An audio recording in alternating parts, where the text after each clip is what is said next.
Hello everyone, के छ सबैजना सन्चै हुनुहुन्छ? आज पनि म फेरि एउटा सानो बिहेको मिनी ब्लग लिएर आएको छु। म रेडी भएर बिहेमा गइसकेँ अनि जाँदा बित्तिकै ठ्याक्क बेहुली पनि आउनुभएको थियो। मैले भिडियो क्याप्चर गरेँ। त्यसपछि हामी सबैजना यसो भिडियो फोटो खिच्न लाग्यो। भिडियो फोटो खिचेर सकिसकेपछि एकछिन बसौँ रेस्ट गरौँ भनेर रेस्ट गऱ्यो सबैजना। मैले भिडियो पनि गराएको छु सबैजना बसेको। त्यसपछि चाहिँ हामी खाम लेखाउनतिर लाग्यो।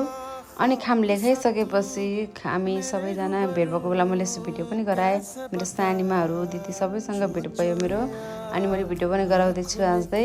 त्यसपछि हामी खाना खान लाग्यो। खानाको मैले भिडियो पनि देखाएको छु। मिनी ब्लग भनेपछि सबै यति भिडियोहरू क्याप्चर गर्नु पऱ्यो नि होइन, हामीले के गरेको भनेर। अनि हामी खाना खाइसकेपछि मण्डपतिर लाग्यो। त्यहाँ जाँदा बेहुला मात्रै बस्नु पर्छ।